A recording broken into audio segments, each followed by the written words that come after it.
그룹 방탄소년단이 컴백 당일 더블 밀리언셀러 단일 앨범 판매량 200만 장 돌파를 기록했다.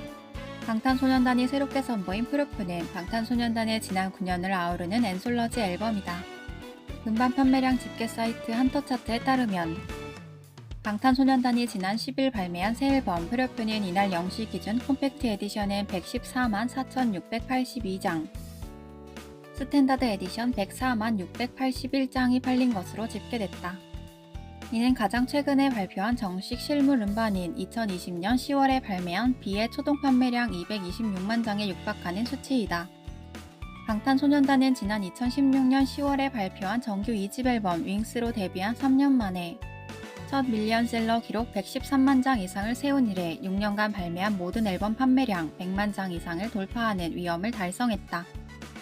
앨범에 이어 타이틀곡 예투컴은 국내 최대 음원 사이트 멜론에서 기존 인기곡들을 제치고 탑100 1위를 차지했다. 뮤직비디오는 11일 오전 8시 30분 기준 조회수 4천만 뷰를 돌파했다.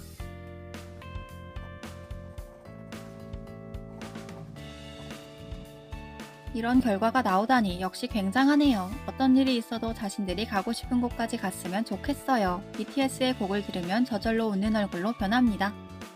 재생 횟수가 별로 늘지 않는데도 불구하고 더블 밀리언이구나. 소속사는 몇 장 구입했을까?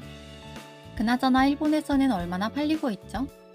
일본 발매일은 13일이기 때문에 아직 일본 판매량은 반영되지 않았다고 생각합니다. 판매량은 앞으로 훨씬 늘어날 것으로 예상되네요. 발매 장수를 말하는 거야. 레코초코 랭킹을 봐도 1절 나오지 않았는데 모두 다운로드 말고 CD를 사서 그런가? 요즘 세상에 다운로드 되지 않는 게 말이 되는 거야? 오랜만에 더블 밀리언이라고 들었는데 아직도 CD가 주류였어? 악수권이 들어있어서 그런가? 코멘트란에서 팬과 안티의 공방전이 너무 재밌어. 한국은 싫고 한국은 믿지 않는다면서도 매일 한국 뉴스를 체크하는 사람은 모순 투성이. 사실은 한국 없이 살 수 없는 거죠. 정치 경제 얘기도 아닌 엔터테인먼트 뉴스니까 싫으면 안 보면 되잖아. 일본은 13일 발매라서 주 초에 또 기사화 되겠네요. 코로나가 잠잠해지며 스테이홈 하는 사람들이 적어졌다는 것, 이번 악곡과 뮤비의 특성상 다이너마이트나 버터만큼 유튜브의 조회수가 늘지 않았던 것은 예상대로지만 좋아요 수, 댓글 수를 포함해 세계 톱 수치가 틀림없어요. 세계 아이튠즈에서도 1위에서 4위가 BTS였습니다. 매스컴이 세계적으로 대인기라며 K-팝을 밀어주고 있지만 실상은 일본에서 CD 판매량이 1위, 바보 같은 일본인들이 한몫해주고 있어요. 한국 K-팝 CD 수출액 2021년 랭킹 1위 일본, 2위 중국, 3위 미국, 4위 인도네시아.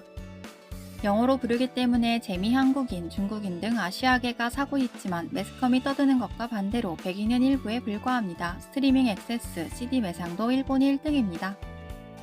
BTS와 일본 뮤지션을 비교할 필요는 없다고 생각합니다. 지금 세계에서 주류 음악은 힙합 같고 원래 힙합 그룹인 BTS니까 세계 진출이 가능했겠죠. 게다가 일본어와 달리 한국어는 힙합과 궁합도 좋은 것 같고요. 일본 음악은 국내용이라고는 하지만 시티팝처럼 흥미를 가지고 들어주는 해외 사람도 많고 일본에서도 인기 뮤지션의 악곡을 즐겨 들어주는 사람도 많습니다. 힙합이 세계에서 유행한다고 해서 일부러 거기에 편승하거나 해외 진출하자라는 야망을 갖기보다는 그냥 자신들이 좋아하는 음악을 만들면 되는 것 같아요. 역시 퍼포먼스를 잘한다는 건 매력적이라고 생각해요. 곡이나 안무, 연출도 일본과는 돈 들이는 방법이 달라 보이네요. 일본의 보이그룹도 드디어 댄스 스킬이 높은 그룹이 나왔기 때문에 앞으로 기대가 큽니다. 샤니즈처럼 예능이나 배우업에 손을 대는 것보다 퍼포먼스를 연마하는 것이 가장 큰 선전이 되지 않을까요? 안타깝게도 영화를 포함한 엔터테인먼트 영역에서는 국책이라는 점도 있고 이제 한국은 일본이 당해낼 수 없는 상대가 되어버렸습니다. 이것은 인정할 수밖에 없는 사실입니다.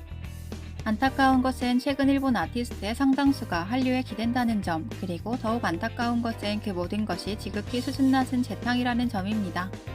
영화도 정말 형편없어요. 거의 모든 일본 영화가 애니메이션 원작 혹은 TV 드라마의 스핀오프, 엔터테인먼트 영역에서는 국가의 무책으로 인해 후진국이 되었다고 해도 과언이 아니라고 생각합니다. 다른 나라에서는 모르겠지만 솔직히 일본에서 그렇게 인기가 많아 라고 생각하는 경우가 종종 있습니다. BTS의 캐릭터 같은 것은 어느 가게에서도 재고가 많아서 반값에 팔았던 가게도 있었습니다. 노래는 가게나 TV에 나와서 알지만 팬까지는 가지 못한 채 끝나는 사람들이 더 많은가 싶기도 해요.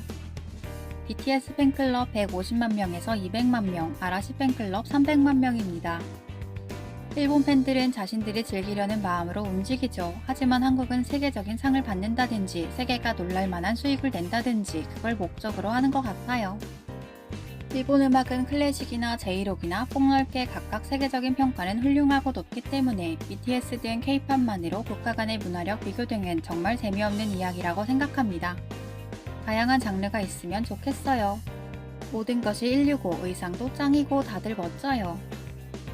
취미로 음악 제작을 하고 있어서 악곡의 어레인지도 신경 써서 듣는데 소리도 포함해서 완벽합니다. 일본은 스튜디오가 나쁜 건지 프로듀서가 문제인 건지 잘 모르겠지만 어쨌든 심한 게 많아요. 특히 아이돌 계열입니다.